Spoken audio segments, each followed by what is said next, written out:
కొబ్బరి అన్నం చేస్తున్నా కదండి, దీనికి కాంబినేషన్ ఉప్పు మిరపకాయలు. అదే అండి చల్ల మిరపకాయలు అంటారు కదా, వాటిని గోలిస్తున్నాను.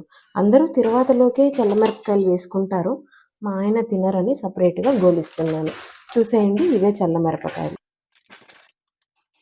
యాక్చువల్లీ కొబ్బరి అన్నము మా అమ్మ చేసేటప్పుడు చిన్నప్పుడు మా ఇంట్లో యుద్ధం జరిగేదండి. ఏంటా యుద్ధం అనుకుంటున్నారా? మేము మా అమ్మకి 2 ఆడపిల్లలమండి. మా అక్కకి కొబ్బరన్నం అంటే ఇష్టం, నాకు అస్సలు ఇష్టం ఉండేది కాదు. నాకు కొబ్బరి అయితే అస్సలు నచ్చకపోయే. అందుకని మా అమ్మ నాకు చిత్రాన్నం, మా అక్కకి కొబ్బరన్నం చేసి పెట్టేది. ఇప్పుడు ఇంకా చేసిన కొబ్బరన్నం నేను కూడా తింటున్నా, ఎందుకంటే నేను మోడిఫై చేసుకున్నా. మా అమ్మ చేసింది కొంచెం నేర్చుకొని దాన్ని ఇంకా మోడిఫై చేసుకొని ప్రొసీజరు నాకు నచ్చే విధంగా అన్ని గింజలు వేసుకొని తింటున్నా. సో మీరు కూడా చాలామంది కొబ్బరి నచ్చని వాళ్ళు ఉంటారు, ట్రై చేయండి. చూసేద్దాం రండి చల్లమిరపకాయ ఎలా అయినాయో.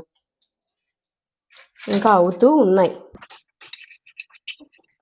ఇలా ఈ రంగు మటుకు మాత్రమే చేసుకోండి, మరీ నల్లగా అయిపోతే రుచి మాడిపోయినట్టు అనిపిస్తుంది.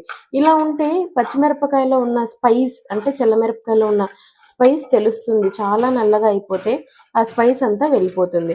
సో మీరు కూడా చాలామంది చల్లమిరపకాయలు ఇష్టపడే వాళ్ళు ఉంటారు, వాళ్ళు డైరెక్ట్గా కొబ్బరన్నంలోకి వేసేసుకోండి ఇన్స్టెడ్ ఆఫ్ ఇలా సపరేట్గా చేసుకోవడం. నాకు చల్లమిరపకాయలు పప్పు అన్నం కాంబినేషన్ చాలా ఇష్టం. అలాంటి వాళ్ళు చాలామందే ఉంటారు. Thanks for watching. Subscribe to my channel. అత్త అండి, ఎలా ఉందో రుచి చూసి చెప్పండి కొబ్బరన్నం. సూపర్. ఉప్పు సరిపోయింది అత్త?